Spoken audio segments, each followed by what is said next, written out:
We're moving to our last round of breakouts, our last theme, moving into the it of the organization. So looking at how are our organizations evolving in order to keep up with the changing workforce and a changing marketplace. And so I'm going to bring on our speaker. You met him yesterday morning, Chris Good, who's the creative director here at One Workforce. And it's just such a joy always to work with Chris. And he's going to talk to you about how space and culture interact. And I've had so many of you that have shared with me how amazing it is to be in this space here at One Workplace. So they're living and breathing how space and culture create and affect each other. And so he's going to pull the curtain back a little bit and show you a little bit more of the how and why all of that works and what they are currently doing at One Workplace to take this even further. So it's pretty cool and exciting. So with no further ado, Chris Good from One Workplace. Thank you for coming. And I'm here to talk a little bit about this idea of the new workplace, which is really a deeper idea about this thought that space shapes culture and that people shape space. People like all of you in places like this. There we go. So a little over a year ago, I was having lunch with a friend at UC Berkeley. She's a grad student there.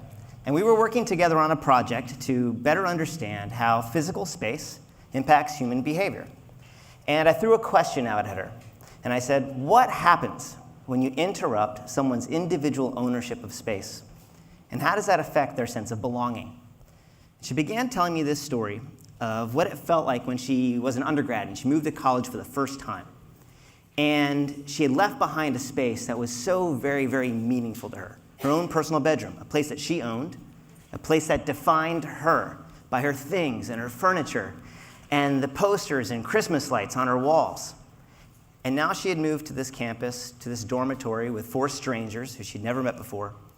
And she had this sense of loss. She didn't feel like she belonged.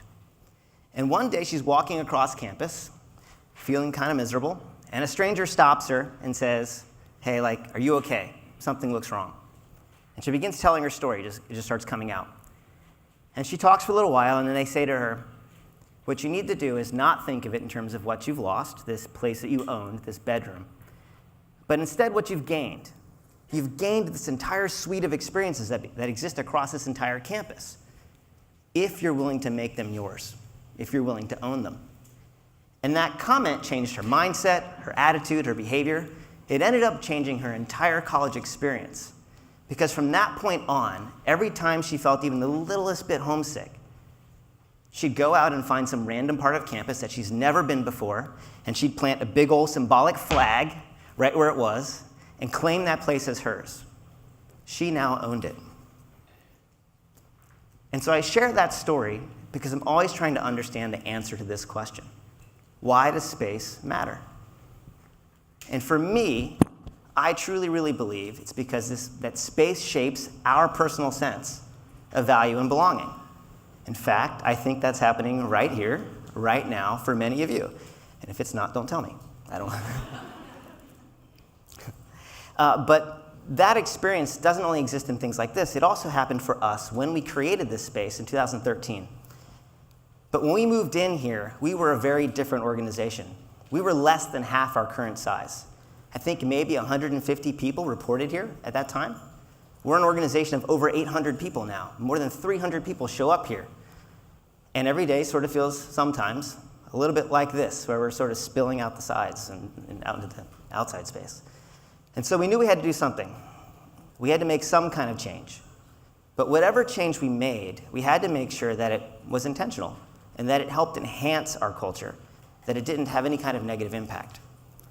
And when you start talking about culture and you start talking about people in space, sometimes it's really good to start thinking about human behavior. And so I'd like to volunteer a few people to help me. So everybody who's sitting on the 2 aisles, the aisle sides here, if you could please stand up and step into the aisle.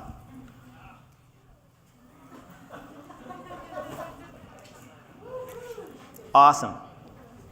So what I'm going to do is I'm going to do a little activity. We're going to play a little game. I'm going to share some words on the screen. And if the word that shows up on this left hand of the screen is one that you feel identifies with you, I want you to move closer to the back of the space. And if the word that shows up on the right hand of the screen is one that identifies with you, I want you to make your way closer to the front of the space. If neither of those words identify, just hang tight in the middle. Sound good? All right, here we go. Initiator to the back, consistent to the front.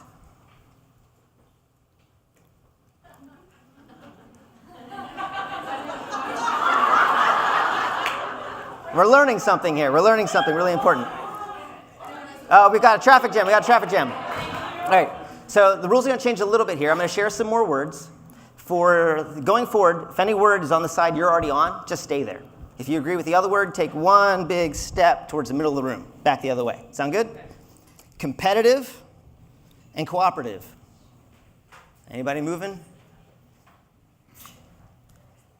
Driven and tolerant. Oh, okay. Fast-paced and steady. Oh, we are pretty consistent here with where we're at. We've got a few outliers in the far back, a few up front. So if you're on our far ends, if you're on the far back, you have what we would likely call a behavior pattern that we would describe as being proactive. And if you're closer to us, we would describe that behavior pattern as often being more responsive. So if you guys are playing at home, I didn't kind of give you this instruction before. I'm kind of sorry. I kind of wanted you to kind of play along on your paper, take notes for yourself. We'll do it again. We'll do this one more time, so this time make sure you do that. For you guys who are standing, try to remember which ones you are. So we're going to do it all over again, so kind of come back together. We're going to reset. And our first two words are independent and cooperative.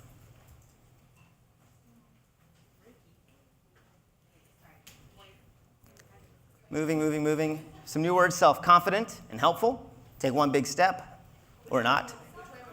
Same thing. These guys are in the back. These guys in the front. Sorry. Decisive and accurate. Nobody's moving very much at all. We're kind of settling in. Challenging authority and upholding the law. Oh, we got some rule breakers in the room. Awesome. That was awesome. I just got the bird. For the folks in the back, especially the bird flippers, we would call you guys a venturesome group. And for the folks in the front, more of a structured behavior pattern. So if you were playing at home, try to remember which one you were. Obviously, if you're standing, try to remember which one you were. We're going to come back to this in a few minutes. So please have a seat. Thank you guys so very much. Maybe some applause for these guys.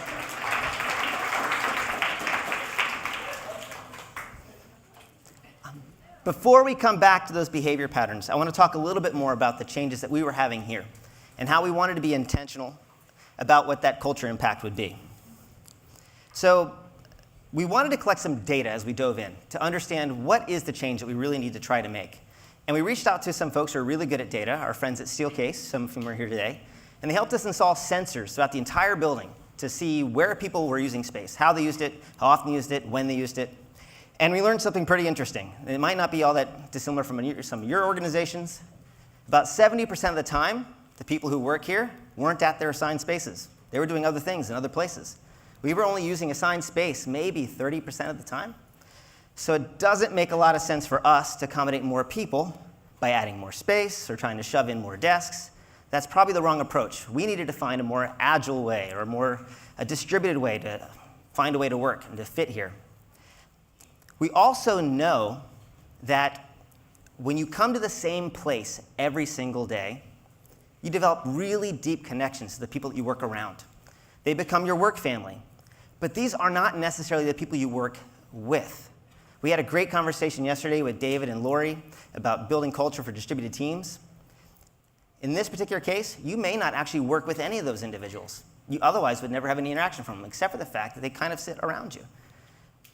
When you work in a distributed way or an agile way where you come to many different places or work across many different settings, you're moving in and out of buildings, you develop a very broad experience where you know many people in an organization, but maybe you only know them like this. What we wanted to do is create an experience where we had both. We wanted a culture where we could still develop those deep interactions and have a broader experience across the whole company, especially when that company is growing and more people are showing up and you're feeling more and more isolated. We wanted to create a way where you knew more people. So we began thinking of it just like my friend's experience at college, where you now had this entire suite of experiences that might be available to you if you didn't perhaps own an individual desk. We also started thinking about it in this other analogy. What if it was more like the kitchen table back home, where when everybody comes home, everyone in the family has a seat at that table, even if there are more family members than there's chairs. No individual owns a chair, no individual owns a desk, unless one of those family members is a cat, in which case the cat owns the table. There's no choice there. And when you walk away, they push your glass off the edge. But we wanted to collect more than just this quantitative data about where people were. We wanted to understand more of a qualitative aspect of what was going on. Our folks at Steelcase helped us again with a survey of our team to better understand what spaces they liked for what functions, for focus or for collaboration or for privacy. And they kind of tagged these maps and told us stories about why they liked those spaces. And something really strange happened. This spot right here, this big heat spot, was the most favorite spot in the entire organization. And when we combined that with our sensor data, he said nobody ever sat there. So what the heck's going on? So we started reading what people were saying, and some of you may actually have a clue as to where this space might be. It's right here. Normally, there's a big swing that hangs right here in front of this big roll-up door. And while very few people ever actually sit there or do much work there, that space has a function. It tells a story about who we are and what we value. It also is a cue. So if anybody here is familiar with behavior design and the idea that you have to have motivation and ability and some kind of trigger or cue to make a behavior happen, when that door rolls up, you don't have to tell anybody anything's happening, and they hear the birds and the planes and smell the fresh air, they automatically start migrating out onto that patio and spending time outside and working and having a much better day. And I didn't have to do anything. Someone just had to roll up a door. And what's really funny is there's a door right next to it. I don't get it. But what that tells us is that data, without some sort of meaningful interpretation, someone who understands the organization and what's going on, is sometimes kind of meaningless. Someone has to kind of sift through that and make sense of what's going on. And so we wanted to have a little bit more of a human understanding of that aspect. So we did a pilot here where we asked a big chunk of our organization to spend 90 days working in this experience so we could get feedback from them and learn. One of the first things we heard, and this is so awesome, so many people told us that they met people for the first time who worked here 10, 15, 20 years. Well, I wish these people had met each other earlier, but I was really proud of the fact that we were developing a broader community right off the bat by moving around more and sharing space and working in neighborhoods. So I want to come back to the behavior patterns, because this is the most important thing that I think we learned. So how many of you had the proactive behavior pattern?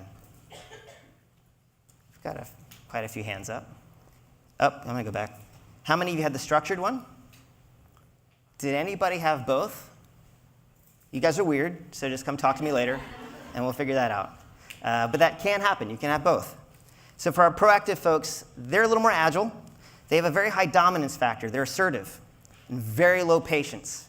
They're going to make shit get done, right? For our structured folks, a little more of a formality factor. Want to know sort of what's going on. I need plans. I want structure. I want to know what's happening. And a little bit less assertiveness. For the folks in our organization who have a proactive behavior type, when they moved into our pilot, they found a spot and they sat down, they started working. And if the place that they were planning to sit down wasn't available, they found another one. They just moved on. They adapted super quick. For our structured team members who want to know and plan and be prepared, they came in and they struggled. They wanted to know where their things were. They didn't want to have to plug this thing in 6 times. They didn't want to have to move around. They wanted to know where their stuff was. The simple fact of not knowing where they would sit tomorrow or the next day or 2 weeks from now was causing them stress right now. And I'll repeat that. The simple fact of not knowing where they were going to sit 2 weeks from now was causing them stress today, to the point where they weren't doing their job as well as they wish they could do it. So we had to solve for that. And so we spent a lot of time interviewing and surveying and doing workshops with these team members to learn all kinds of things about the need for desk reservation and lockers and a million other insights of things that had to exist here in order to make that experience feel good for them. We also learned 3 really important things, one of which shouldn't be a surprise. In fact, David and Lori talked a ton about it yesterday. This sense of autonomy.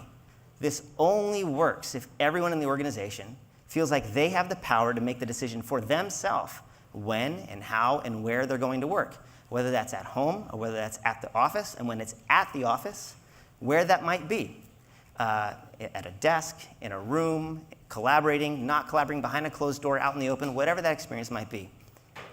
They had to feel empowered to make that choice, and have the right suite of tools and experiences that when they were in those settings, it was as good, if not better, than what they had before. And we had to build that sense of community that was both deep and broad. So we've done this kind of work for our customers for years and years and years. We're a 100-year-old company, but now we're doing it for ourselves. And we're trying to do that in this environment where there's an added challenge, because our culture, the thing that was the most important thing to us, was something that had been defined by our founders, people whose heart and love shaped this organization and the people in it. But as we grew, and as people no longer had those one-on-one connections with our ownership team, and as we changed from an organization that was family-owned and family-run to an organization that was still family-owned but professionally managed, it felt a lot different. Same values are still there, but now it wasn't just up to a small group of people who we could see every single day to make sure that we knew what those things were. It was up to every person in this organization to help shape that with intention. And so that's where we are now. We're getting ready to bring this new experience to our whole organization. Our pilot's coming to an end very soon. And what I want everyone here to know and think about is that this isn't about creating a new workplace. Whoever you are, whatever that organization is, whatever change you're trying to make, it's about understanding your people, because this is your workplace. And for us, this is our workplace. So thank you guys very much.